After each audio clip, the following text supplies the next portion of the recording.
મિત્રો, કહાની ચાલુ કરું તેના પહેલાં વિડીયો લાઇક કરીને ચેનલ સબસ્ક્રાઇબ કરી દો।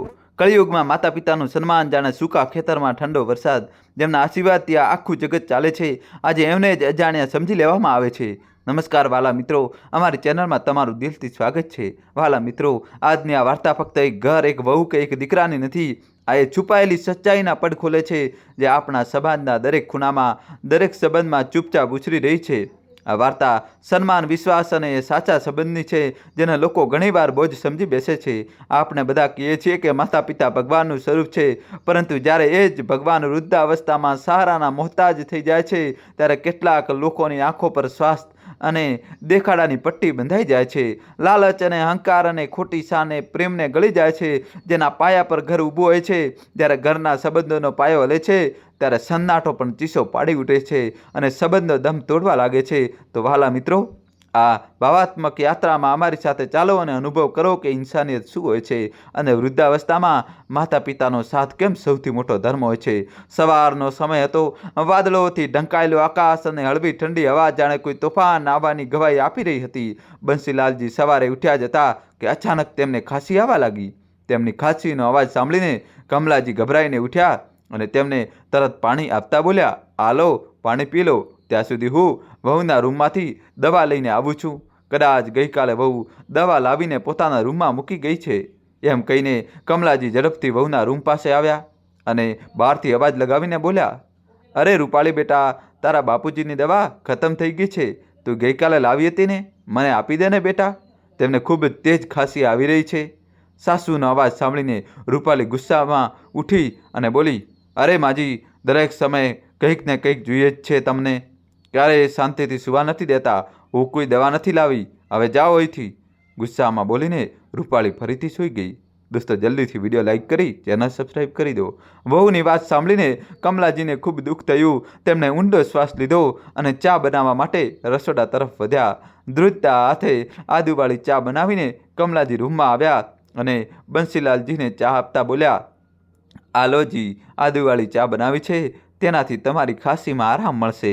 બંસીલાલજી સમજી રહ્યા હતા કે કમલાજી દિવસ રાત મહેણા અને ઉપેક્ષા સહન કરી રહ્યા છે, પરંતુ તેઓ પણ કંઈ કરી શકતા નહોતા। બપોરના 2 વાગી ગયા, પરંતુ હજી સુધી બંસીલાલજી અને કમલાજી સવારથી ભૂખ્યા બેઠા હતા। સામાન્ય રીતે 1 વાગે રૂપાળી તેમને જમવાનું આપી દેતી હતી, પરંતુ આજે ન કોઈ અવાજ આવ્યો કે ન જમવાનું આવ્યું। કમલાજીની બેચેની વધી જતી હતી। આખરે ક્યાં સુધી રાહ જોવી? બંસીલાલજીની તબિયત પહેલેથી જ સારી નહોતી અને ભૂખથી તેમનું શરીર નબળું પડી રહ્યું હતું। કમલાજીએ હિંમત કરીને પોતાની વહુ રૂપાળીને પૂછી લીધું, "બેટા, આજે તે અમને ખાવાનું નથી આપ્યું? ઘણો સમય થઈ ગયો છે, તારા પપ્પાને ખૂબ ભૂખ લાગી છે." તો રૂપાળીએ ચીડાઈને કહ્યું, "અરે માજી, જ્યારે પોતે કશું કરી શકતા નથી તો ઓછામાં ઓછું ધીરજ રાખતા તો શીખી લો। આ ઘર છે, કોઈ હોટલ નથી કે જ્યારે મન થાય ત્યારે ખાવાનું તૈયાર મળે અને તમે પણ જાતે થોડું કરી શકો છો। હું તમારી કોઈ નોકરાણી નથી." વહુની વાત સાંભળીને કમલાજીની આંખો ભરાઈ આવી। તેમણે નમ્ર અવાજે કહ્યું, "બેટા, જો તને મારું રસોડામાં કામ કરવું પસંદ નથી તો હું શું કરું? અને રહી વાત તારા પપ્પાની, તો આ ઉંમરમાં આવે તે શું કામ કરશે?" તો રૂપાલીએ વ્યંગથી હસતા કહ્યું, "અરે, હું એમ ક્યાં કહું છું કે તેમને ક્યાંક નોકરી કરવા મોકલી દઉં? ઘરમાં નાના મોટા કામ તો કરી જ શકે છે." કમલાજી ચૂપચાપ રૂપાલીની વાત સાંભળી રહ્યા હતા। તેમને ખબર હતી કે જો તેઓ કંઈ પણ બોલશે તો વહુ આજે ખાવાનું નહીં આપે, એટલે તેઓ ચૂપચાપ પોતાના રૂમમાં પાછા ફર્યા।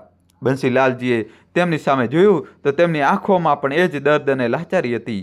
થોડીવાર પછી રૂપાળી રૂમમાં આવી અને કંઈ પણ કહ્યા વગર રાતની વધેલી શાકભાજી અને વાસી ભાતની થાળી તેમની સામે લાવીને મૂકી દીધી। કમલાજી અને બંસીલાલજીએ એકબીજા સામે જોયું। તેમની આંખોમાં ભીનાશ તરી આવી। તેમણે ચૂપચાપ તે ઠંડુ અને વાસી ખાવાનું ખાધું, જેમાં ન તો સ્વાદ હતો ન તો સન્માન। ખાવાનું ખાઈને બંને વૃદ્ધ દંપતી ચૂપચાપ પોતાના રૂમમાં બેઠા હતા। તેમની આંખોમાં ઉદાસી અને દિલમાં ઊંડું દર્દ હતું। તેમને પોતાના દીકરા રાજુની ખૂબ યાદ આવી રહી હતી। બીજા દિવસે સવારે કમલાજીએ ડાયરીમાંથી નંબર શોધીને પોતાના દીકરા રાજુને ફોન કર્યો અને ધીમા અવાજે કહ્યું, "હેલો રાજુ બેટા." બીજી તરફથી રાજુએ ચિંતિત થઈને પૂછ્યું, "માં, તમે આટલી વહેલી સવારે? બધું ઠીક તો છે ને?" આ સાંભળીને કમલાજીની આંખો ભીની થઈ ગઈ। તેઓ કહી શકે તે પહેલાં જ રૂપાલીએ ઝડપથી તેમના હાથમાંથી ફોન ઝૂંટવી લીધો। "અરે માજી, તમે કેમ રાજુને પરેશાન કરી રહ્યા છો?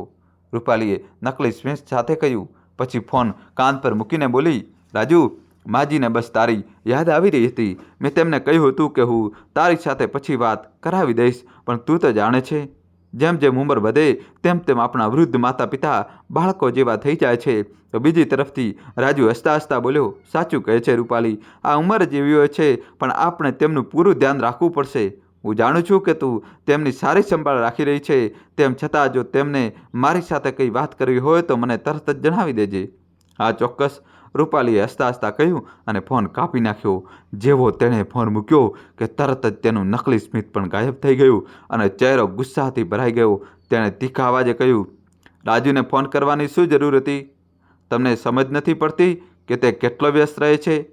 દર વખતે તેને કારણ વગર પરેશાન ન કરશો. કમલાજીની આંખોમાં ફરીથી આંસુ ભરાઈ આવ્યા. તેમણે દર્દભરી નજરે પોતાની વહુ સામે જોયું અને ધીમા અવાજે બોલ્યા, બેટા, અમારે રાજુને કંઈ કહેવું નહોતું, બસ તેનો અવાજ સાંભળીને દિલને શાંતિ મળી જાય છે. દોસ્તો, જલ્દીથી વિડીયો લાઇક કરી ચેનલ સબસ્ક્રાઈબ કરી દો. આ સાંભળીને રૂપાળીએ ટોણો મારતા કહ્યું, સુખ શાંતિ જોઈએ છે તો મંદિરે જાઓ. નાની નાની વાતો માટે દીકરાને હેરાન ન કરો. આટલું કહીને રૂપાળી પગ પછાડતી ત્યાંથી જતી રહી, પણ કમલાજીની આંખોમાંથી આંસુ રોકાવાનું નામ જ નહોતા લેતા. બંસીલાલજીએ બધું સાંભળી લીધું હતું. તેમણે ધીમેથી પોતાની પત્નીનો હાથ પકડ્યો અને તેને રૂમમાં લઈ ગયા. કમલાજીએ હિબકા લેતા માથું ઝુકાવી દીધું. રૂમમાં એક ગમગીની છવાઈ ગઈ અને બંને વૃદ્ધ દંપતી કંઈ પણ કહ્યા વગર, કોઈ પણ ફરિયાદ વગર એકબીજાના દર્દને મહેસૂસ કરવા લાગ્યા. થોડીવાર પછી રૂપાળીએ ફરીથી એ જ વાસી ખાવાનું લાવીને ટેબલ પર મૂકી દીધું અને કંઈ પણ બોલ્યા વગર એવી ઝડપથી બહાર નીકળી ગઈ જાણે કોઈ મોટો ઉપકાર કર્યો હોય. કમલાજી અને બંસીલાલજીએ એકબીજા સામે જોયું. ભૂખ તો ખૂબ લાગી હતી, પણ અપમાનનો ઘૂંટડો પીને ખાવાનું ગળે ઉતારવું સહેલું નહોતું. કમલાજીએ ધ્રુજતા હાથે બંસીલાલજીની પ્લેટ આગળ ખસેડી અને ધીમા અવાજે કહ્યું, જેવું છે એવું ખાઈ લો, ભૂખ્યા ના રહો. બંસીલાલજીએ એક ઊંડો શ્વાસ લીધો અને એક વધુ કોળિયો મોઢામાં મૂક્યો. રોટલીઓ એટલી કડક હતી કે તોડતા જ તૂટીને વિખરાઈ ગઈ.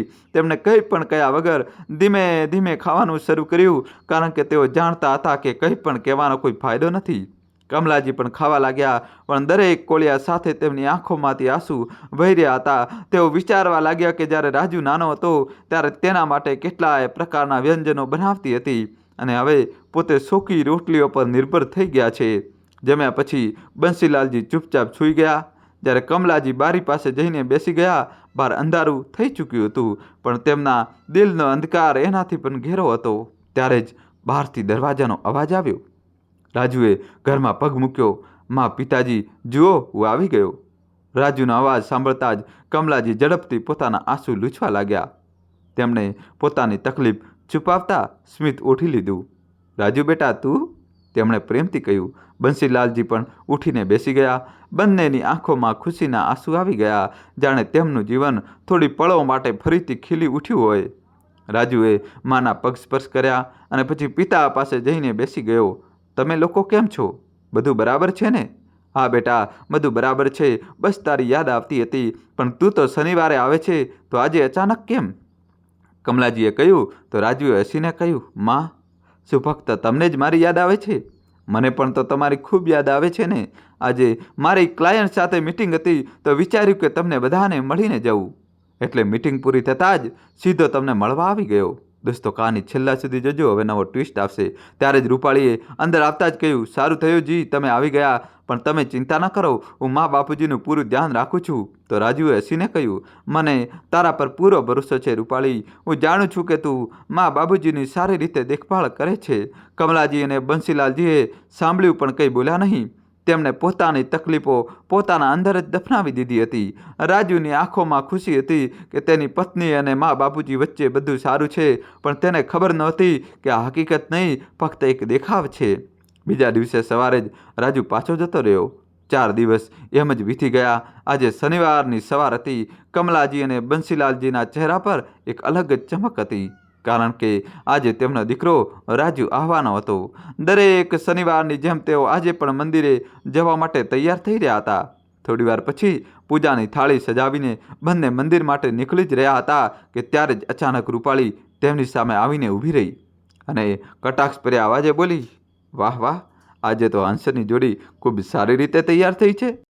દોસ્તો, તમે સ્ટોરી તો જુઓ છો પણ મારી ચેનલને સબસ્ક્રાઈબ નથી કરતા. દોસ્તો, જલ્દીથી ચેનલને સબસ્ક્રાઈબ કરી દો અને વિડીયોને લાઈક કરી દો અને દોસ્તો તમારી સાથે તમારા મિત્ર સાથે શેર કરવાનું ભૂલશો નહીં. વહુ બોલી, તમે બંને ક્યાં જઈ રહ્યા છો? ક્યાંક ફિલ્મ જોવાનો પ્લાન તો નથી બનાવ્યો ને? કમલાજીએ ધીમા અવાજે કહ્યું. વહુ, આજે શનિવાર છે અને આજે રાજુ આવવાનો છે એટલે અમે વિચાર્યું કે મંદિર થઈ આવીએ. રૂપાળી આ સાંભળીને હળવી મુસ્કાન સાથે તાળી પાડીને બોલી. અરે હા, હું તો ભૂલી જ ગઈ હતી કે આજે તો તમારા માટે સૌથી મોટો તહેવાર છે. તમારો લાડકો દીકરો જે આવી રહ્યો છે. પછી કટાક્ષ કરતા બોલી. અચ્છા, જાઓ, ક્યાંક એવું ન થાય કે મંદિર બંધ થઈ જાય અને તમારા ભગવાન નારાજ થઈ જાય. બંસીલાલજી અને કમલાજી કંઈ પણ કહ્યા વગર ચૂપચાપ દરવાજાની બહાર નીકળી ગયા. મંદિરે જતાં પણ કમલાજીના હૃદયમાં રૂપાલીના કટાક્ષ ગુંજી રહ્યા હતા. દોસ્તો, કહાની છેલ્લા સુધી જોજો, હવે નવો ટ્વિસ્ટ આવશે. તેમણે બંસીલાલજી તરફ જોયું અને ધીમા અવાજે બોલ્યા. સાંભળો છો? શું આપણા દીકરાને ક્યારેય એ વાતનો અહેસાસ થશે કે તેની પત્ની આપણી સાથે કેવું વર્તન કરે છે? બંસીલાલજીએ ઊંડો શ્વાસ લેતા કહ્યું. ખબર નથી કમલા, પણ સત્ય કેટલા દિવસ છુપાયેલું રહેશે? એક ને એક દિવસ તો સામે આવશે જ. સાંજે રાજુ જેવો જ ઘરે પહોંચ્યો, રૂપાળી દરવાજા પર જ ઊભી તેની રાહ જોઈ રહી હતી. ત્યારે રાજુએ હસતા હસતા કહ્યું. અરે વાહ, કેટલી બેતાબીતી મારી રાહ જોઈ રહી છે. પણ રૂપાલીએ કોઈ જવાબ ના આપ્યો. કંઈ પણ કહ્યા વગર તેને રાજુનો બેગ હાથમાં લીધો અને અંદર ચાલી ગઈ. રાજુને થોડું વિચિત્ર લાગ્યું પણ તેણે વધારે ધ્યાન ના આપ્યું. તે દરવાજામાંથી અંદર પગ મૂકતા જ ખુશીથી અવાજ લગાવતા પોતાના મા બાપુજીના રૂમ તરફ આગળ વધ્યો. માં, પિતાજી જુઓ, હું આવી ગયો. પણ જેવો તેને રૂમમાં જઈને જોયું ત્યાં કોઈ નહોતું. આખા રૂમમાં એક વિચિત્ર શાંતિ છવાઈ ગઈ હતી. રાજુ થોડો પરેશાન થઈ ગયો. તેને તરત રૂપાલીને પૂછ્યું. મા બાપુજી ક્યાં છે? હું હંમેશા આવું છું તો તે મને દરવાજા પર જ મળે છે. આજે કેમ દેખાતા નથી? રૂપાળી પોતાના ચહેરા પર હળવી ઉદાસી લાવીને બોલી. અરે, તે બંને મંદિરે ગયા છે. સવારથી જ જવાની જીદ કરી રહ્યા હતા. આ સાંભળીને રાજુને આશ્ચર્ય થયું. આ સમયે? પણ મા બાપુજી તો હંમેશા સવારે મંદિર જતા હતા. તો પછી આજે સાંજે કેમ ગયા? રૂપાળી તરત જ બોલી પડી. શું કરું રાજુ, આ લોકો હવે કંઈ પણ કરવા લાગ્યા છે. સવારે પણ ગયા હતા અને અત્યારે પણ ચાલ્યા ગયા. મેં ખૂબ કહ્યું કે રોકાઈ જાઓ પણ માન્યા જ નહીં. રાજુ કંઈક વિચારવા લાગ્યો. પછી હળવી મુસ્કાન સાથે બોલ્યો. અચ્છા, કંઈ વાંધો નહીં. હું તો આમ પણ તેમના આવવાની રાહ જોઈ શકું છું. તું ચા બનાવી દે, ત્યાં સુધીમાં હું ફ્રેશ થઈ જાઉં છું. તો રૂપાલીએ હસતા હસતા કહ્યું. હા બિલકુલ, તું બેસ, હું હમણાં જ ચા બનાવીને લાવું છું. દોસ્તો, કહાની છેલ્લા સુધી જોજો, નવો ટ્વિસ્ટ આવશે. તે રસોડા તરફ ચાલી ગઈ પણ તેના ચહેરા પર એક અલગ જ સંતોષ હતો. જેમ કે તેને ફરી એકવાર રાજુને સત્યથી દૂર રાખવામાં સફળતા મેળવી લીધી હતી. પરંતુ રાત્રે 8 વાગ્યા પછી પણ જ્યારે બંસીલાલજી અને કમલાજી ના આવ્યા તો રાજુના દિલની બેચેની વધવા લાગી. રાત્રે 8:30 સુધી તો મંદિર બંધ થઈ જાય છે પરંતુ મમ્મી પપ્પા હજુ સુધી કેમ ના આવ્યા? રાજુએ સોફા પર બેઠા બેઠા ઘડિયાળ તરફ જોયું અને પછી તરત જ રૂપાળીને પૂછ્યું. રૂપાળી, મમ્મી પપ્પાને આવવામાં બહુ મોડું થઈ ગયું છે. તમે બરાબર સાંભળ્યું તો હતું ને કે તેઓ મંદિરનું કહીને જ ગયા હતા? તો રૂપાળી અંદરથી તો ખૂબ જ ખુશ થઈ રહી હતી પરંતુ ચહેરા પર ચિંતાનો ઢોક કરતા બોલી. અરે, તમે પણ કમાલ કરો છો જી. હું કોઈ નાની બાળકી છું કે ભૂલી જઈશ? તેમણે મને મંદિર જવાનું જ કહ્યું હતું. અરે રૂપાળી, જો મંદિર જ ગયા હતા તો અત્યાર સુધી કેમ ના આવ્યા? તેમને ખબર હતી ને કે આજે હું આવવાનો છું, છતાં આટલી મોડું કેમ? ક્યાંક કંઈ થયું તો નથી ને? રાજુએ ચિંતિત થતાં કહ્યું. તો રૂપાળી બોલી. હોઈ શકે કે તેઓ કોઈ પરિચિત સાથે વાતોમાં વ્યસ્ત થઈ ગયા હોય. તમને તો ખબર છે, મમ્મી જ્યાં જાય છે કોઈને કોઈની સાથે વાત કરવા લાગી જાય છે. તો રાજુ મનોમન બગડવા લાગ્યો. આખરે મમ્મી પપ્પા ક્યાં ગયા? તેનો ધીરજ ખૂટી રહ્યો હતો. તે તરત જ ઊભો થયો અને ગુસ્સામાં પોતાની બાઇકની ચાવી ઉઠાવતા રૂપાળીને કહ્યું. રૂપાળી, હું મંદિર જઈ રહ્યો છું. આટલું કહીને તેને પોતાની બાઇક સ્ટાર્ટ કરી અને તેજ ગતિએ મંદિર તરફ નીકળી ગયો. રૂપાળીએ દરવાજા પર ઊભા રહીને તેને જતા જોયો અને મનોમન મુસ્કરાઈ. જા રાજુ, જેટલું શોધવું હોય શોધી લે પણ મમ્મી પપ્પા તને ક્યાંય નહીં મળે. પણ પોતાની જાતને કહ્યું. અહીં રાજુ તેજ ગતિએ બાઇક ચલાવતા મંદિર પહોંચ્યો પરંતુ ત્યાં જઈને જોયું તો મંદિરના મોટા દરવાજા બંધ થઈ ગયા હતા. સમગ્ર મંદિર પરિસરમાં શાંતિ હતી. મંદિરની આસપાસની દુકાનો પણ બંધ થઈ ગઈ હતી.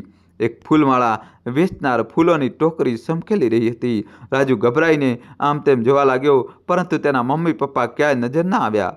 તેને ઝડપથી ફૂલ વેચનાર મહિલા સાથે જઈને પૂછ્યું, માતાજી, તમે એક વૃદ્ધ દંપતીને અહીં જોયા હતા શું? મારા મમ્મી પપ્પા મંદિરે આવ્યા હતા, પરંતુ હજી સુધી ઘરે પાછા ફર્યા નથી.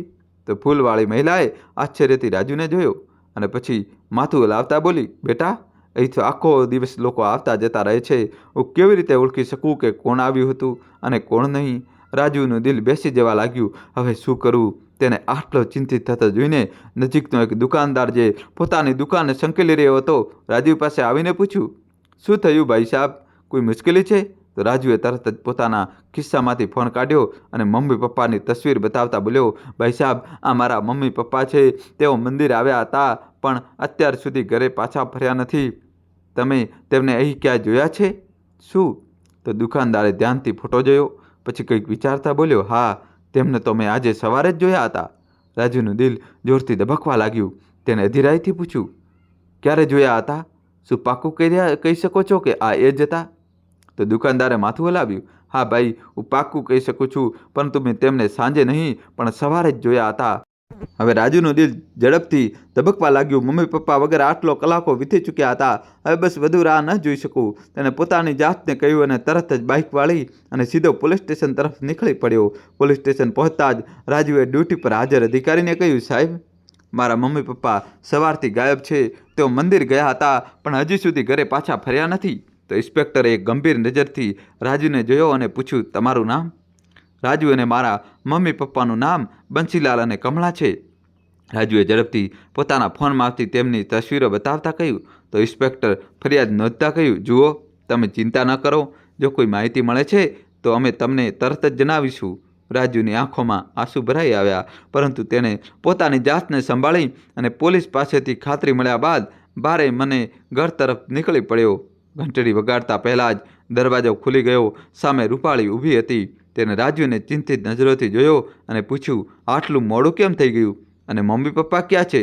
તો રાજુની આંખોમાંથી આંસુ છલકાઈ પડ્યા. રૂપાળી તેના ચહેરાના હાવભાવ જોઈને ચોંકી ગઈ. તમે કેમ રડી રહ્યા છો? કંઈ બોલો ને, આખરે તેઓ ક્યાં ગયા છે? તો રાજુએ અટકતી અવાજમાં કહ્યું, મમ્મી પપ્પાનો કંઈ પત્તો ન મળ્યો, તેઓ ક્યાંય ન મળ્યા. તો રૂપાળી ચિંતિત થવાનો ઢોંગ કરતા બોલી, હે ભગવાન, આ શું કરી રહ્યા છો તમે? ક્યાંક કંઈ ખોટું તો નથી થઈ ગયું ને?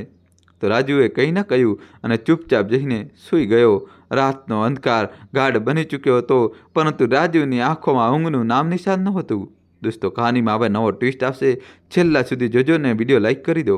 તેની આંખો સામે વારંવાર મમ્મી પપ્પાની તસવીર ઘૂમી રહી હતી. ક્યાં હશે તેઓ? શું તેઓ સુરક્ષિત છે? તે પથારી પર પડખા ફેરવતો રહ્યો, પણ બેચેની ઓછી ન થઈ. પાછલા વાર્તાલાપની યાદોની તેની આંખોમાં તરવા લાગી. બેટા, હવે તું અહીં જ કોઈ નોકરી શોધી લે.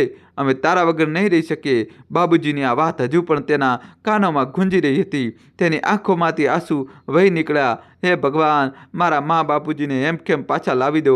બીજી બાજુ રૂપાળી પડખા ભરીને સૂઈ રહી હતી, જાણે તેને કોઈ ફરક જ ના પડતો હોય. સવારના પહેલા કિરણ સાથે જ રાજુના મગજમાં એક વિચાર આવ્યો, ક્યાંક મા બાપુજી મુકેશ કાકાના ઘરે તો નહીં ગયા હોય ને? તેને સમય બગાડ્યા વિના કપડાં બદલ્યા અને બહાર નીકળ્યો. જેવો તેણે બાઇક સ્ટાર્ટ કરી, અંદરથી રૂપાળીનો અવાજ આવ્યો, આટલી વહેલી સવારે ક્યાં જઈ રહ્યા છો? ઓછામાં ઓછું ચા તો પી લે. રાજુએ ગંભીર સ્વરમાં કહ્યું, રૂપાલી, બાબુજી કદાચ મુકેશ કાકાના ઘરે ગયા હશે. હું એકવાર જઈને જોઈ લઉં છું. રૂપાળીએ તેના ચહેરાની બેચેની જોઈ, પરંતુ તેની આંખોમાં કોઈ ચિંતા ન હતી, બલકે એક હળવું સ્મિત છવાઈ ગયું. મુકેશ કાકાના ત્યાં તેને અજાણ બનવાનો પ્રયત્ન કર્યો અને બોલી, પણ મા બાપુજીએ મને તો આવું કંઈ કહ્યું ન હતું. મને ખબર નથી. રૂપાળી, પણ હવે હું વધુ રાહ જોઈ શકતો નથી, કહેતા રાજુએ બાઇક સ્ટાર્ટ કરી અને ઝડપથી નીકળી ગયો. રસ્તાઓ હજુ પણ સુમસાન હતા. સવારના સન્નાટામાં રાજુની બાઇકનો અવાજ ગુંજી રહ્યો હતો. હે ભગવાન, બસ એકવાર મા બાપુજી મળી જાય. તેની આંખો સામે માનો ચહેરો આવી રહ્યો હતો, જે હંમેશા તેને આશીર્વાદ આપતી હતી. બાબુજીની સ્નેહભરી વાતો યાદ આવી, જ્યારે તેઓ કહેતા, બેટા, થોડો આરામ પણ કરી લે. હંમેશા દોડતો જ રહે છે. ક્યાંક તેઓ મારાથી નારાજ થઈને ઘર તો છોડીને નથી ગયા ને? આ વિચાર મનમાં આવતા જ રાજુનું કાળજું ધ્રુજી ઉઠ્યું. તેણે બાઇકની ઝડપ વધારી દીધી અને થોડી વારમાં જ મુકેશ કાકાના ઘરે પહોંચી ગયો. બાઇક રોકીને તેને ઘરનો દરવાજો ખખડાવ્યો. કાકા, દરવાજો ખોલો. રાજુએ બહારથી બૂમ પાડી. થોડીવાર પછી અંદરથી અવાજ આવ્યો, કોણ છે આટલી વહેલી સવારે? દરવાજો ખોલતા કાકાએ કહ્યું. રાજુએ ગભરાયેલા સ્વરમાં પૂછ્યું, કાકા, શું મા બાબુજી અહીં આવ્યા છે? દોસ્તો, કહાનીમાં હવે નવો ટ્વિસ્ટ આવશે. જોડાયેલા રહેજો. વિડીયો લાઈક કરીને મુકેશ કાકાએ આશ્ચર્યથી તેને જોયો અને બોલ્યા, ના બેટા, હું તો તારા બાબુજીને આખો 1 મહિનો નથી મળ્યો. આ સાંભળીને રાજુના ચહેરાનો રંગ ઉડી ગયો. 1 મહિનો થઈ ગયો? હા બેટા, બધું બરાબર તો છે ને? મુકેશ કાકાએ ચિંતિત થઈને પૂછ્યું. રાજુ પાસે કોઈ જવાબ ન હતો. તેના પગ જાણે જામી ગયા હતા. હવે તે ક્યાં જાય, કોને પૂછે? કાકા, મા બાબુજી ગઈકાલે શાંતિ ગુમ છે. તેમણે કહ્યું હતું કે તેઓ મંદિર જઈ રહ્યા છે, પણ હજુ સુધી પાછા ફર્યા નથી. મેં પોલીસમાં રિપોર્ટ પણ નોંધાવી દીધી છે, કહેતા રાજુનો અવાજ ભારે થઈ ગયો. મુકેશ કાકા પણ આ સાંભળીને પરેશાન થઈ ગયા. અરે, આ તો બહુ ગંભીર વાત છે બેટા. તે બાકીના સગા સંબંધીઓને પૂછ્યું? રાજુએ નિરાશાથી માથું હલાવ્યું. હવે તેની આંખોમાં ચોધાર આંસુ વહેવા લાગ્યા. મુકેશ કાકાએ રાજુના ખભે હાથ મૂકીને કહ્યું, ગભરાઈશ નહીં બેટા, પોલીસ પણ શોધખોળ કરી રહી હશે, પણ આપણે પણ કંઈક કરવું પડશે. અંદર આવ, બાકીના સગા સંબંધીઓને ફોન કરીએ. દોસ્તો, કહાનીમાં આવા નવો ટ્વિસ્ટ આવશે. વિડીયો લાઈક કરી દો. રાજુની આંખો છલકાઈ ગઈ. તે તેના માતા પિતાને લઈને ખૂબ જ પરેશાન હતો, પણ બીજી તરફ રૂપાલી પોતાની દુનિયામાં મગ્ન હતી. તે રૂમમાં બેસીને પોતાની સહેલી પ્રિયા સાથે ફોન પર વાત કરી રહી હતી. તેના અવાજમાં ઊંડો દુઃખ હતું, જાણે તે ખરેખર તેના સાસુ સસરાના જવાથી પરેશાન હોય. પ્રિયા, શું કહું, જ્યારથી મા બાબુજી ઘરથી ગયા છે, મારું તો મન જ નથી લાગતું, તેણે દુઃખી અવાજમાં કહ્યું. ફોનની બીજી તરફ તેની સહેલી પ્રિયા આ સાંભળીને ચોંકી ગઈ. શું તું ઉદાસ છે? અને તે પણ તારા સાસુ સસરા માટે? આ કેવી રીતે શક્ય છે? પ્રિયાએ આશ્ચર્યથી કહ્યું. રૂપાળી એક ક્ષણ માટે ચૂપ રહી. પછી અચાનક શરારત ભર્યા અવાજમાં જોરથી હસી પડી અને બોલી, અરે પાગલ, તું પણ મારી એક્ટિંગને સાચું માની બેઠી? સાચું કહું તો મને તો તેમની કમી જરાય નથી લાગતી. ઉલટું હવે તો ઘરમાં કેટલી શાંતિ થઈ ગઈ છે. પ્રિયા પણ તેની વાત સાંભળીને હસવા લાગી. યાર, તું તો ખરેખર માન છે. મતલબ, ઉપરથી આટલો સારો દેખાડો અને અંદરથી મજા લઈ રહી છે, પ્રિયાએ કહ્યું. રૂપાલીએ હસતા હસતા કહ્યું, અરે, હું તો તેમને હેરાન કરવામાં મજા લેતી હતી. જ્યારે તેઓ હતા ત્યારે રોજ બહાના બનાવીને મહેણા મારતી હતી. હવે જ્યારે નથી તો તેમની યાદ તો આવશે ને. આ સાંભળીને ફોનની બીજી તરફ પ્રિયા પણ જોરથી હસવા લાગી. વાહ યાર રૂપલી, ખરેખર તું તો બહુ હોશિયાર છે, પણ રાજુને શંકા તો નથી થઈ ને? પ્રિયાએ પૂછ્યું. રૂપલીએ નખ પર પોલીસ લગાવતા બેદરકારીથી કહ્યું, અરે ના, તે તો પોતાના મા બાપની ચિંતામાં ડૂબેલો છે. તેને તો એ પણ ખબર નથી કે તેની સામે હું કેટલી સારી વહુ બની રહી છું અને તેની પીઠ પાછળ તેમની જિંદગી નર્ક બનાવી દઉં છું. બંને જોર જોરથી હસવા લાગી, જાણે તેમણે કોઈ બહુ મોટી ચાલાકી હાંસલ કરી રહી હોય. એ તરફ રાજુએ પોલીસને ફરીથી ફોન કર્યો અને કહ્યું, સર, કોઈ ખબર મળી? તમે કોશિશ કર્યા રહ્યા છીએ જે, પણ હજી સુધી કોઈ? પોલીસ અધિકારીએ કહ્યું, કોઈ સગડ મળ્યો નથી. જો અમને કોઈ જાણકારી મળશે તો તરત જ તમને જણાવીશું. રાજીવે ફોન કાપી નાખ્યો. માથું પકડીને બેસી ગયો. હવે તે શું કરે? સમય પસાર થઈ રહ્યો હતો અને દરેક પસાર થતા દિવસ સાથે રાજુની બેચેની વધુ ને વધુ વધી રહી હતી. 5 દિવસ થઈ ચૂક્યા હતા, પણ હજુ સુધી તેના માતા પિતાનો કોઈ સગડ મળ્યો ન હતો. તેને દરેક જગ્યાએ શોધી લીધું હતું. સગા સંબંધીઓના ઘરે, મંદિરોમાં, ધર્મશાળાઓમાં, બધે જઈને જોયું, પણ ક્યાંય કોઈ જાણકારી મળી નહીં. થાકી હારીને રાજુ ગમગીને બેઠો હતો. તેના ચહેરા પર થાક અને આંખોમાં ચિંતા સ્પષ્ટ દેખાઈ રહી હતી. રૂપાળી, જે અત્યાર સુધી તેની બેચેનીનો આનંદ માણી રહી હતી, તે આજે પહેલીવાર તેની સાથે આ વિશે વાત કરવા આવી. રાજુ, હું સમજી શકું છું કે તું ખૂબ પરેશાન છે, પણ તું ક્યાં સુધી આમ જ પરેશાન રહીશ? ક્યાંક એવું તો નથી કે મા બાપુજી તીર્થયાત્રા પર નીકળી ગયા હોય? આ સાંભળીને રાજુ અચાનક ભડકી ઉઠ્યો. તેની આંખો ગુસ્સાથી લાલ થઈ ગઈ. તું કેવી વાતો કરે છે રૂપાળી? તને ખબર પણ છે મા બાપુજી ક્યારેય જણાવ્યા વિના ક્યાંય જતા નથી, અને તીર્થયાત્રા પર જવાનો તો સવાલ જ ઊભો થતો નથી. મા હંમેશા કહેતી હતી કે જ્યાં સુધી હું તેમની સાથે નહીં જાઉં ત્યાં સુધી તે ક્યાંય નહીં જાય. રાજુનો ગુસ્સો જોઈને રૂપાળી થોડી ગભરાઈ ગઈ, પણ તેણે પોતાના ચહેરા પર ચિંતાનો નકાબ જાળવી રાખ્યો. તો પછી તે ગયા ક્યાં? રાજુ, આખરે 10 દિવસ થવા આવ્યા છે, કોઈ ખબર કેમ નથી આવી રહી? રૂપાળીએ ધીમેથી પૂછ્યું, પણ રાજુએ તેની વાતનો કોઈ જવાબ આપ્યો નહીં અને ગુસ્સામાં સીધો જ તેના મા બાપુજીના રૂમમાં જતો રહ્યો. આ એ જ રૂમ હતો જ્યાં રાજુ દર વખતે આવીને તેમની પાસે બેસતો હતો, પણ આજે રૂમમાં એક વિચિત્ર શાંતિ હતી. રાજુએ જોયું કે માની પૂજાની થાળી જેવી હતી તેવી જ મૂકી હતી. બાપુજીના ચશ્મા પણ ટેબલ પર પડ્યા હતા અને તેમની મનપસંદ પુસ્તકો પણ ત્યાં જ હતી. બધું જ હતું, બસ તે બંને ન હતા. દોસ્તો કહાની છેલ્લા સુધી જોજો અને ચેનલ સબસ્ક્રાઈબ કરી દો. તેની આંખો ભરાઈ આવી. તેને પોતાની માની ઓઢણી ઉપાડી અને છાતી સરસી ચાંપીને જમીન પર બેસી ગયો. ત્યારે જ લિવિંગ રૂમમાં મૂકેલા લેન્ડલાઇનની ઘંટડી વાગી. ઘંટડી સતત વાગી રહી હતી તો રાજુએ અનિચ્છાએ ઉઠીને ફોન ઉપાડ્યો. હેલો રાજુ, આ શું થઈ રહ્યું છે? તે ઓફિસ આવવાનું બંધ કરી દીધું? કોઈ અપડેટ પણ નથી આપતો? ફોનની બીજી તરફ તેના બોસનો તીણો અવાજ ગુંજ્યો. સર, હું અત્યારે ખૂબ મુશ્કેલીમાં છું. મારા મા બાપુજી ગુમ છે. હું તેમને શોધવામાં લાગ્યો છું, રાજુએ ધીમા પણ થાકેલા અવાજમાં કહ્યું. તો સામેથી તેના બોસે કહ્યું, જો રાજુ, હું તારી મુશ્કેલી સમજી શકું છું, પણ ઓફિસના પણ કેટલાક નિયમો હોય છે. મેં તને 1 અઠવાડિયાની રજા આપી હતી, પણ હવે 10 દિવસ થઈ ચૂક્યા છે. કંપનીને તારી જરૂર છે. જો તું આવતા 2 દિવસમાં પાછો નહીં ફરે તો તારી જગ્યાએ કોઈ બીજાને રાખી લેવામાં આવશે. બોસનો અવાજ કડક હતો, પણ સર, રાજુ કે તે પહેલાં જ ફોન કપાઈ ગયો. રાજુએ ફોન નીચે મૂક્યો અને માથું પકડીને બેસી ગયો. હવે તેની સામે એક બીજી મોટી મુશ્કેલી હતી. તો તેણે નોકરી છોડી દીધી તો મા બાપુજી પાછા આવ્યા પછી તે તેમની સંભાળ કેવી રીતે રાખશે? અને જો તે નોકરી પર જતો રહ્યો તો મા બાપુજીને શોધવા માટે સમય કેવી રીતે કાઢશે? તે વિચારી જ રહ્યો હતો. ત્યારે જ રૂપાળી રૂમમાં આવી અને બોલી, શું થયું? ફોન પર કોણ હતું? ઓફિસથી હતો. કહે છે જો 2 દિવસમાં જોઈન નહીં કરું તો કોઈ બીજાને રાખી લેશે. રાજુએ નિરાશ સ્વરમાં કહ્યું. તો રૂપાલીએ બેદરકારીથી પૂછ્યું, તો પછી શું વિચાર્યું છે તે? શું વિચાર્યું? મા બાપુજી હજી સુધી મળ્યા નથી. હું તેમને આ હાલતમાં છોડીને કેવી રીતે જઈ શકું છું? રાજુ ગૂંચવાઈ ગયો. તો ઠીક છે, નોકરી છોડી દે, પછી બેસી રહેજે ઘરે, રૂપાળીએ મોઢું બગાડતા કહ્યું. તો રાજુએ તેની તરફ ગુસ્સાથી જોયું, પણ કંઈ બોલ્યો નહીં. તે ફરી એકવાર આ સવાલમાં ગૂંચવાઈ ગયો. શું કરે? નોકરી બચાવે કે મા બાપુજીને શોધે? થોડીવાર ચૂપ રહ્યા પછી તેણે વિચાર્યું. પછી અચાનક તે ઊભો થયો અને રૂપાળી સામે જોતા જ કડક અવાજમાં બોલ્યો, મારો બેગ તૈયાર કરી દો. હું આજે સાંજે જ મુંબઈ જઈ રહ્યો છું. રૂપાળી જે અત્યાર સુધી મજાથી ઊભી રહીને તમાશો જોઈ રહી હતી તે અચાનક ચોંકી ગઈ. તેને આશા નહોતી કે રાજુ આટલો જલ્દી નિર્ણય લઈ લેશે. તે ધીમેથી રાજુ પાસે આવી અને નાટકના અંદાજમાં બોલી, શું તું ખરેખર જઈ રહ્યો છે? હા, હવે રોકાવું નકામું છે. પોલીસ પણ કંઈ કરી શકતી નથી અને ઓફિસમાંથી પણ સતત કોલ આવી રહ્યા છે. જો મેં નોકરી છોડી દીધી તો આગળ મા બાપુજી આવ્યા પછી પણ તેમને સારી રીતે રાખી શકીશ નહીં. ઓછામાં ઓછી નોકરી તો બચી રહે, રાજુએ ધીમા અવાજે કહ્યું. તો રૂપાળીએ તરત જ એક નકલી ઉદાસીનો મુખવટો પહેરી લીધો અને બોલી, પણ રાજુ, શું તને ખરેખર લાગે છે કે મા બાપુજી હવે પાછા આવશે? તારો શું મતલબ છે? રાજુએ ચોંકીને કહ્યું. તો રૂપાળી બોલી, મતલબ? આટલો સમય થઈ ચૂક્યો છે. જો તેમને પાછું આવવું હોય તો અત્યાર સુધી આવી ગયા હોત. દોસ્તો કહાની છેલ્લા સુધી જોજો અને ચેનલ સબસ્ક્રાઈબ કરી દો, નવો ટ્વિસ્ટ આવશે. રાજુએ ઊંડો શ્વાસ લીધો અને બોલ્યો, હું કોઈ મૂર્ખ નથી રૂપાળી. મા બાપુજી ક્યારેય આપણને છોડીને ક્યાંય નહીં જાય.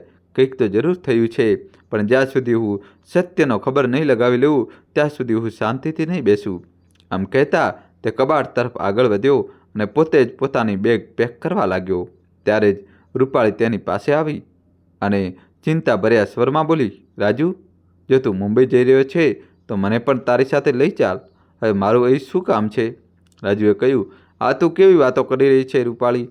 જો મા બાપુજી પાછા આવે તો ઓછામાં ઓછી તું તો અહીં રહે, જેથી તેમને લાગે કે તેમનો કોઈ પોતાનું હજી પણ આ ઘરમાં છે.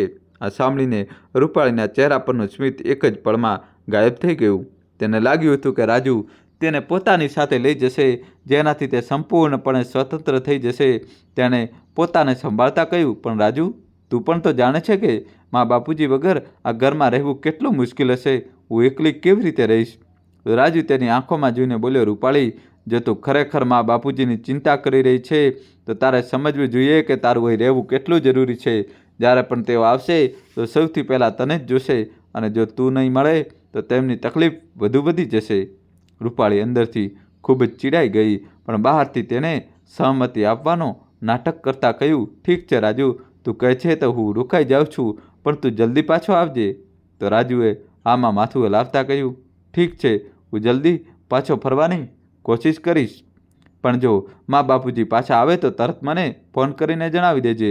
એમ કહીને રાજુ પોતાની બેગ ઉઠાવીને દરવાજા તરફ આગળ વધ્યો. તેના જતાં જ રૂપાળીના ચહેરા પર અલગ જ ખુશી છવાઈ ગઈ. તે મનોમન બબડી, હવે રાજુ જતો રહ્યો અને હવે મને કોઈ રોકવા ટોકવાવાળું નહીં રહે. આખરે હવે આ ઘર પર મારું જ રાજ હશે. ખુશીથી ઝૂમતા રૂપાળી સોફા પર જઈને બેસી ગઈ. ધીમે ધીમે સમય આમ જ પસાર થતો ગયો. પણ હવે રૂપાળીને એકલતાનો અનુભવ થવા લાગ્યો. પહેલાં જે સમય તે પોતાના સાસુ સસરાને મેણા મારવા, ગુસ્સો કરવા અને તેમને પરેશાન કરવામાં વિતાવતી હતી, હવે તે જ સમય પસાર થતો નહોતો. એક દિવસ તેની સહેલી પ્રિયાનો ફોન આવ્યો. અરે, કેમ ઉદાસ લાગે છે? લાગે છે કે રાજુ તારાથી દૂર રહેવા લાગ્યો છે? તો રૂપાળી થોડા દુઃખી અવાજમાં બોલી, ઉદાસ નથી, બસ એકલતા અનુભવી રહી છે. તો પ્રિયા હસતા બોલી, એકલા રહેવાની આદત પાડી દીધી કે પછી કોઈ નવા મિત્રનો ઇંતજામ કરી લીધો? આ સાંભળીને રૂપાળી થોડી ચીડાઈ ગઈ અને બોલી, ચૂપ કર પ્રિયા, આમ પણ રાજુ તો ફક્ત પૈસા મોકલવા સુધી જ સીમિત રહી ગયો છે. હવે ન તો પ્રેમભરી વાતો કરે છે અને ન તો મારી ચિંતા કરે છે. તો પ્રિયા રૂપાળીને ચીડવતા બોલી, પહેલાં તો તું સાસુ સસરાને દૂર કરવા માટે પરેશાન રહેતી હતી, હવે પોતે જ એકલી પડી ગઈ. તો રૂપાળી પાસે આજે તેની વાતનો કોઈ જવાબ નહોતો. બીજી તરફ રાજુનું પણ મુંબઈમાં મન નહોતું લાગી રહ્યું. મા બાપુજીની યાદો, તેમની વાતો અને તેમનું અચાનક આ રીતે જતા રહેવું, આ બધું તેના દિલને ચૂસી રહ્યું હતું. દોસ્તો, કહાની છેલ્લા સુધી જોજો ને વિડીયો લાઈક કરી દો. શનિવારથી સવાર થતાં જ તેને મા બાપુજીની યાદ આવી ગઈ, કારણ કે તે દર શનિવારે પોતાના માતા પિતાને મળવા જતો હતો અને હવે તેમને છોડીને તેને આખો 1 મહિનો થઈ ગયો હતો. આજે વારંવાર તેને તેના માતા પિતાની વાતો ખૂબ યાદ આવી રહી હતી. બેટા, હવે તું એ જ નોકરી શોધી લે, અમે તારા વગર નથી રહી શકતા. જ્યારે તું અમારી પાસે હોય છે ત્યારે લાગે છે કે અમને બધું મળી ગયું છે. આ શબ્દો યાદ કરીને રાજુની આંખોમાં આંસુ આવી ગયા. ક્યાં જતા રહ્યા તમે બંને? મને એકલો મૂકીને? તે હજુ વિચારી જ રહ્યો હતો કે ત્યારે જ તેનો મિત્ર રોહિત રૂમમાં દાખલ થયો અને મજાકના અંદાજમાં બોલ્યો, રાજુ, ઓ મહારાજ, દર અઠવાડિયે તારો આ જ હાલ હોય છે. ચાલ, આજે હું તને મારા પરિવાર સાથે મળાવું. આમ પણ મમ્મી અને તારી ભાભી હંમેશા કહેતી રહે છે કે રાજુને ક્યારેક ઘરે લઈ આવ, પણ તું છે કે મારી વાત જ નથી સાંભળતો. તો રાજુ સંકોચ કરતા બોલ્યો, અરે ના યાર, આજે ક્યાં જવાનું મન નથી. જો રાજુ, આમ એકલા રહેવાથી તબિયત ખરાબ થઈ જશે. આખું અઠવાડિયું ઓફિસ, પછી રજાના દિવસે પણ એકલો પડ્યો રહેવું, આ કોઈ જિંદગી છે? ચાલ, મનને થોડી શાંતિ મળશે. રાજુનું મન તો નહોતું, પણ જ્યારે રોહિતે મમ્મીનું નામ લીધું ત્યારે તેને કમલાજીની યાદ આવી ગઈ. એ જ પ્રેમ, એ જ લાગણી. તેને એક ઊંડો શ્વાસ લીધો અને બોલ્યો, સારું બાબા, ચાલું છું. તો રોહિત હસતા હસતા બોલ્યો, બસ હવે તું જો મારી મમ્મી તારું કેટલું ધ્યાન રાખે છે. રોહિતના ઘરે પહોંચતા જ રોહિતની મમ્મીએ દરવાજો ખોલ્યો અને રાજુને જોઈને હસી. અરે વાહ, તો આ છે તે રાજુ જેની અમે ક્યારની રાહ જોઈ રહ્યા હતા. બેટા, તારા વિશે બહુ સાંભળ્યું છે, આવો, અંદર આવો. રોહિતની મમ્મીને જોઈને રાજુ તેની મમ્મીને યાદ કરી રહ્યો હતો. રોહિતની મમ્મીએ પ્રેમથી કહ્યું, બેટા, તું અમને બિલકુલ પણ અજાણ્યા ન સમજ, આ ઘર તારું જ છે. દોસ્તો, કહાની છેલ્લા સુધી જોજો, નવો ટ્વિસ્ટ આવશે. ચેનલ સબસ્ક્રાઈબ કરી દો. આ સાંભળીને રાજુની આંખોમાં થોડી ભીનાશ આવી ગઈ. તેને પોતાને સંભાળ્યો અને કહ્યું, જી આંટી, તમારા બધાને મળીને ખૂબ સારું લાગ્યું. ત્યારે જ રોહિતની પત્ની મંજુએ મજાકના અંદાજમાં કહ્યું, હાલો રાજુજી, ચા પી લો. અમારા ઘરની ચાનો સ્વાદ એવો હશે કે વારંવાર આવવાનું મન થશે. તો બધા હસી પડ્યા, પણ રાજુના ચહેરા પર ઉદાસી ઝલકી રહી હતી. બધા ચા નાસ્તો કરવા લાગ્યા. ત્યારે જ રોહિતનો નાનો ભાઈ અનિલ દરવાજાથી અંદર આવ્યો. તેને હસીને કહ્યું, નમસ્તે રાજુ ભૈયા, કેમ છો? રોહિત ભૈયા તમારી ખૂબ વખાણ કરે છે. તો રાજુ થોડી સ્માઇલ સાથે બોલ્યો, આ તો તેની આદત છે, દરેકના વખાણ કરવા બેસી જાય છે. ત્યારે જ રોહિતે મજાકમાં કહ્યું, અને કેમ નહીં, છેવટે દોસ્તી નિભાવવાનો પણ કોઈક રીત તો હોવી જોઈએ ને. આ સાંભળીને બધા જોરથી હસવા લાગ્યા. ઘરમાં આવું ખુશનુમા વાતાવરણ જોઈને રાજુને તેના ઘરની યાદ આવી ગઈ. ક્યારેક તેના ઘરમાં પણ આવી જ ખુશીનું વાતાવરણ હતું. અચાનક તેની આંખો ભરાઈ આવી. તેને જલ્દીથી પોતાની નજર નીચી કરી લીધી, જેથી કોઈ જોઈ ન લે. પણ આ વાત રોહિતની મમ્મીથી છુપાઈ ન રહી. તેમણે રાજુના ખભા પર હાથ મૂક્યો અને પ્રેમથી બોલ્યા, બેટા, બધું બરાબર તો છે ને? રાજુએ જબરજસ્તી હસવાની કોશિશ કરી અને બોલ્યા, હા આંટી, બધું બરાબર છે, બસ મા બાપુજીની યાદ આવી ગઈ હતી. આ સાંભળીને રોહિતની મમ્મીનું હૃદય પીગળી ગયું. તેમણે કહ્યું, બેટા, મા બાપની જગ્યા કોઈ નથી લઈ શકતું, પણ જો ક્યારેય પણ તને માના પ્રેમની જરૂરિયાત અનુભવાય તો મને યાદ કરી લેજે. મારું ઘર હંમેશા તારા માટે ખુલ્લું છે. રાજુની આંખોમાં ફરીથી આંસુ આવી ગયા. તેણે ધીમેથી કહ્યું, આભાર આંટી. રોહિત અને તેની પત્ની મંજુ એકબીજાને જોઈ રહ્યા હતા. તેઓ સમજી ગયા હતા કે રાજુના મનમાં ખૂબ દુઃખ છુપાયેલું છે, જે તે કોઈને કહેવા માંગતો નથી. પણ આજે તે આ ઘરના ખુશનુમા વાતાવરણમાં થોડીવાર માટે પોતાના દુઃખને ભૂલી શક્યો હતો. વાતોનો સિલસિલો ચાલુ હતો ત્યારે જ રોહિતના નાના ભાઈ અનિલે પોતાના ફોનમાં ફોટો બતાવતા કહ્યું, રાજુ ભૈયા, આ જુઓ મારી સગાઈની તસવીર. તમે તો આવ્યા નહીં. ઓછામાં ઓછું હવે તસવીર તો જોઈ લો. રોહિતે પણ હસતા કહ્યું, હા યાર, તને કેટલી વાર બોલાવ્યો પણ તું તો પોતાના કામમાં જ લાગ્યો રહે છે. હવે ચાલ ફોટો જ જોઈ લે. રાજુ હસ્યો અને બેદાનપણે ફોન તરફ જોવા લાગ્યો. થોડીવાર સુધી બધા લોકો ફોટા જોતા રહ્યા. સગાઈના ફોટા પૂરા થતાં જ બીજો ફોટો આવ્યો તો અનિલ ફોન બંધ કરવા લાગ્યો. ત્યારે જ રાજુએ અચાનક એવી તસવીર દેખાઈ કે તેની આંખો ફાટી ગઈ.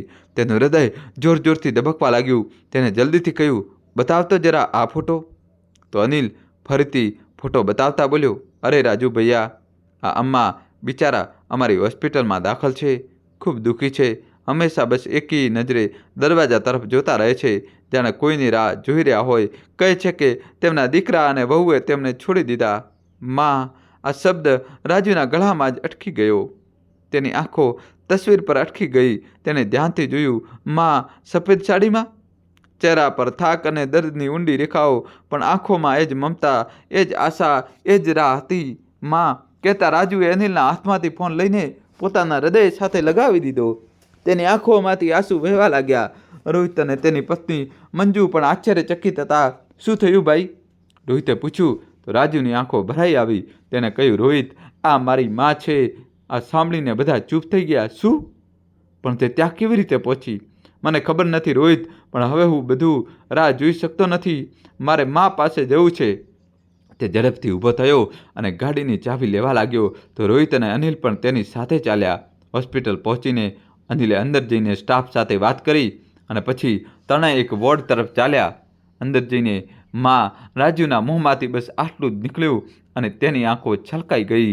કમલાજીએ ધીમે ધીમે પોતાની નજર ઊંચી કરી.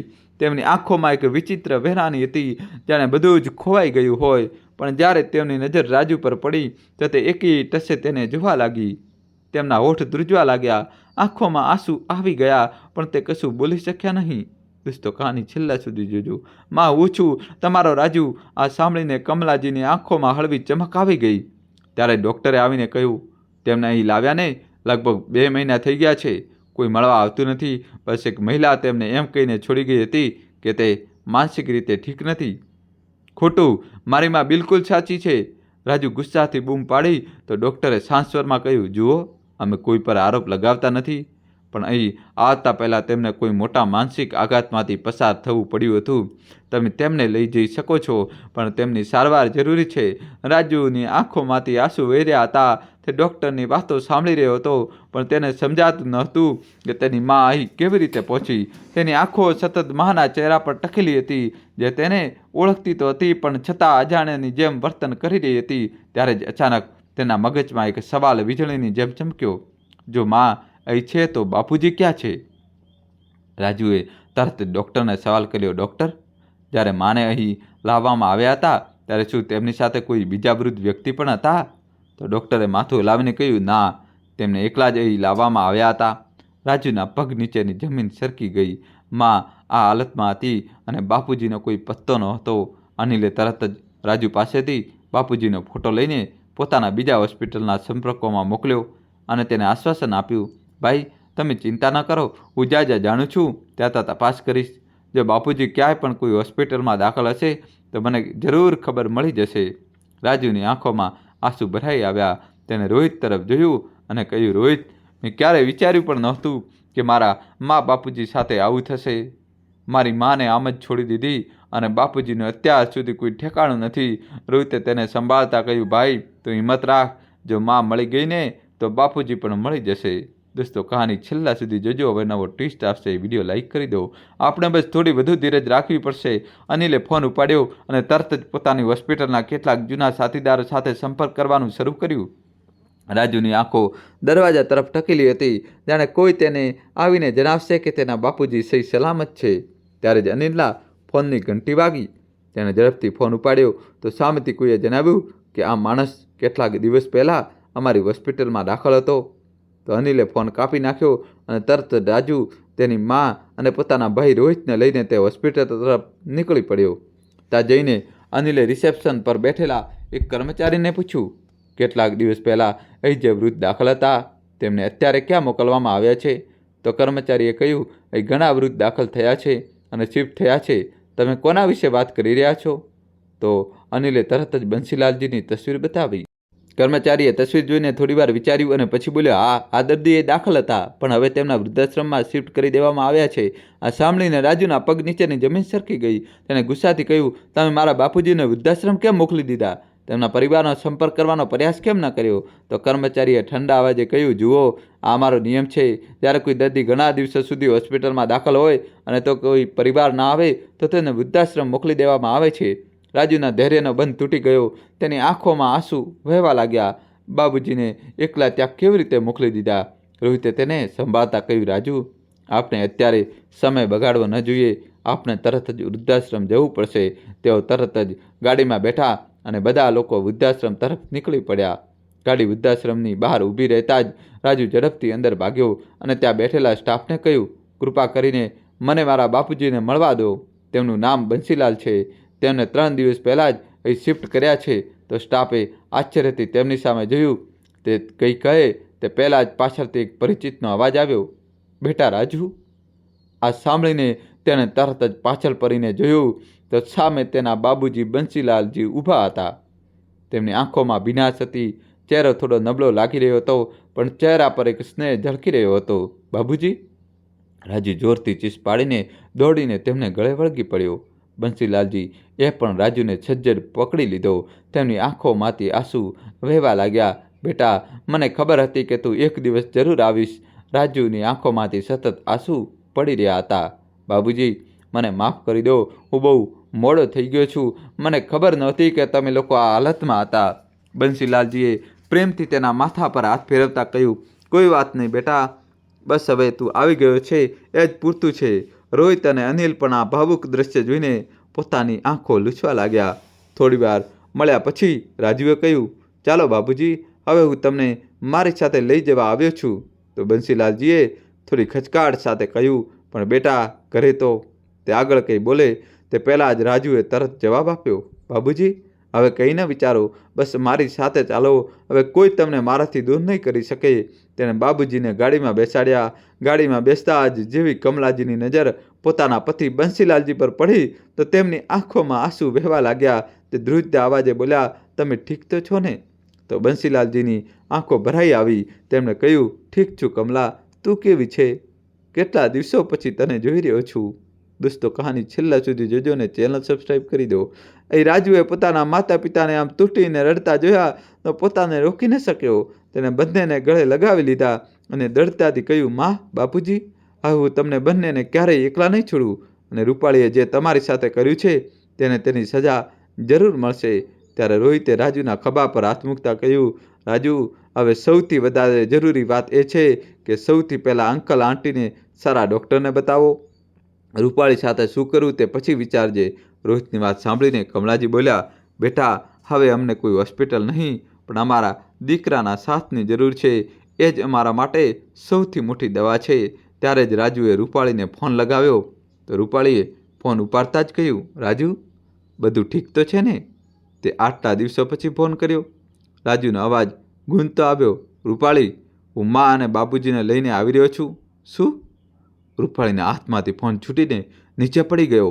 તેના પગ નીચેની જમીન સરકી ગઈ. તેણે ફરીથી ફોન ઉપાડ્યો અને ગભરાતા અવાજે પોતાને સંભાળતા કહ્યું, માં, બાપુજી, તે ક્યાં મળ્યા તમને? તો રાજુએ ગુસ્સા અને કાબૂમાં રાખતા કહ્યું, આ સવાલ તું મને પૂછી રહી છે? બહુ જલ્દી તેને બધું ખબર પડી જશે. આટલું કહીને રાજુએ ફોન મૂકી દીધો. તો રૂપાળીના હાથ પગ ધ્રુજવા લાગ્યા. હવે શું થશે? રાજુએ બધું શોધી કાઢ્યું. માં, બાપુજીને પણ પાછા લાવી રહ્યો છે. આ વિચાર માત્રથી જ તેના શ્વાસ ચડવા લાગી. મેં આ શું કરી દીધું?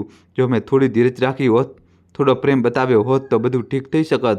પણ ના, હું તો ફક્ત પોતાના વિશે જ વિચારતી રહી. આજે તેને અચાનક તે દિવસ યાદ આવવા લાગ્યો જ્યારે તેને સાસુ સસરા મંદિરે ગયા હતા. તેને સારી રીતે યાદ હતું કે તેને કેવી રીતે મંદિરે પહોંચીને તેમને કહ્યું હતું, માં, બાપુજી, હું તમને લેવા આવી છું, ચાલો ગાડીમાં બેસો. કમલાજી અને બંસીલાલજી તેને ગાડી પાસે જોઈને ચોંકી ગયા હતા. બંસીલાલજીએ આશ્ચર્યથી પૂછ્યું, અરે રૂપાળી, તું અહીં? રાજુએ મોકલી છે કે શું? ત્યારે રૂપાળીએ મધુર સ્મિત સાથે જૂઠું બોલતા કહ્યું હતું, હા બાબુજી, રાજુએ જ મોકલી છે. તમારી તબિયત સારી નથી ને, એટલે તમને દવા અપાવવા માટે મોકલ્યો છે. કમલાજીને કંઈક વિચિત્ર તો લાગ્યું હતું, પણ પછી વિચાર્યું કે ચાલો સારું છે, દવા તો લેવાની જ છે. એટલે તેઓ બંને ગાડીમાં બેસી ગયા. થોડીવાર પછી રૂપાળી તેમને એક માનસિક હોસ્પિટલમાં લઈ ગઈ. ત્યાં પહોંચીને તેને હોસ્પિટલના સ્ટાફને લાંચ આપતા કહ્યું, તમે બસ તેમને દાખલ કરી લો, પૈસાની ચિંતા ના કરશો. ડૉક્ટર અને સ્ટાફે પણ વધારે સવાલ કર્યા વગર કમલાજીને લઈ જઈને મહિલા વોર્ડમાં દાખલ કરી દીધા. પણ જ્યારે બંસીલાલજીને ત્યાં રાખવાની વારી આવી તો તેમણે ના પાડી દીધી કે તમે તેમને બીજી હોસ્પિટલમાં દાખલ કરાવો. બંનેને અમે એકસાથે રાખી શકીએ નહીં. તો રૂપાળી થોડી ગભરાઈ ગઈ, પણ તેણે નજીકની બીજી હોસ્પિટલનો સંપર્ક કર્યો અને ત્યાં જ બંસીલાલજીને દાખલ કરાવી દીધા. ત્યાં પણ પૈસાના લોભમાં આવીને ડૉક્ટરે વધારે તપાસ કર્યા વગર બંસીલાલજીને દાખલ કરી લીધા. આ રીતે રૂપાળીએ પોતાના સાસુ સસરાને તેમના દીકરાથી દૂર કરી દીધા, એમ વિચારીને કે હવે તેઓ ક્યારેય પાછા નહીં આવે.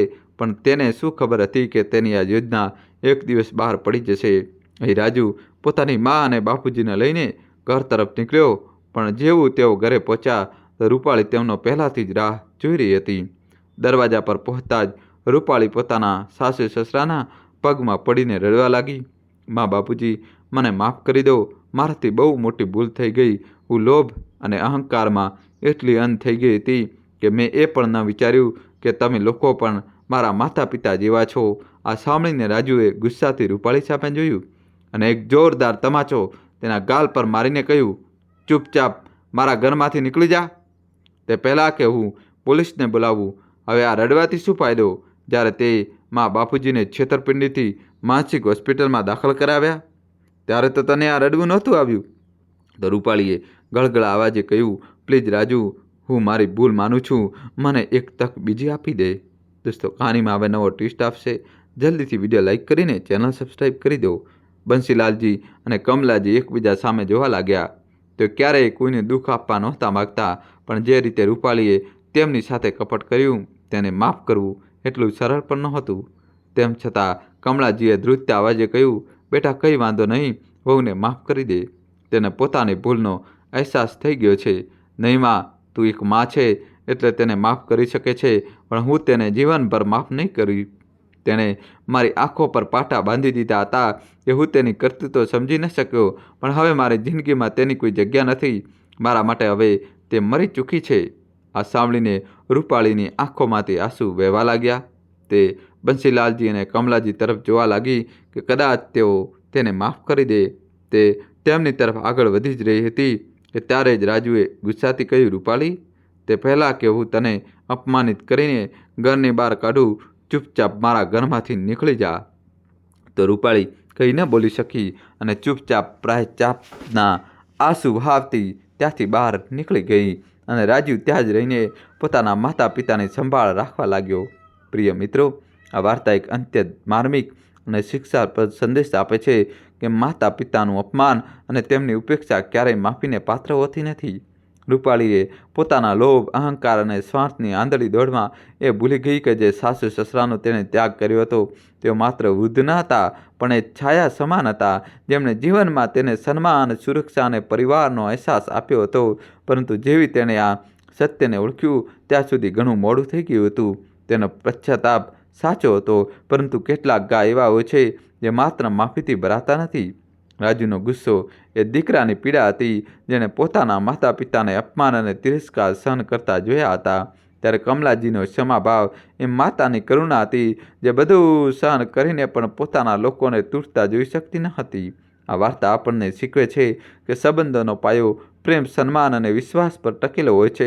જ્યારે આનું ગળું કોઈ પણ લોભ કે અભિમાનથી દબાવવામાં આવે છે ત્યારે માત્ર સંબંધો જ નથી વિખરાતા, પરંતુ જીવનની સૌથી મોટી મૂડી, વિશ્વાસ અને સન્માન પણ ખોવાઈ જાય છે. એટલા માટે માતા પિતા માત્ર જવાબદારી નહીં પણ મિત્રો, પરંતુ ઈશ્વર દ્વારા આપવામાં આવેલા આશીર્વાદ હોય છે. તેમને બોજ નહીં, સન્માન સમજો, નહીંતર સમય જ્યારે પલટાય છે ત્યારે પછતાવાના આંસુ પણ રાહત આપી શકતા નથી. આજે આ વાર્તાનો મૂળ સંદેશ છે, પોતાના વડીલોની સેવા કરો, તેમનું સન્માન રાખો, નહીંતર પછતાવવું પડશે. પણ ત્યાં સુધી ઘણું મોડું થઈ ચૂક્યું હશે. તો પ્રિય મિત્રો, કેવી લાગી તમને અમારી આ વાર્તા? જો વાર્તા સારી લાગી હોય તો કોમેન્ટ બોક્સમાં જરૂર જણાવજો. તો આજ માટે બસ આટલું જ. મળીએ આગલા વિડીયોમાં એક નવી વાર્તા સાથે. ત્યાં સુધી ખુશ રહો, પોતાનું અને પોતાના પ્રિયજનોનું ધ્યાન રાખો. અને મિત્રો, તમે કયા ગામ કે શહેરથી આ વિડીયો જોઈ રહ્યા છો એ કોમેન્ટમાં જણાવજો.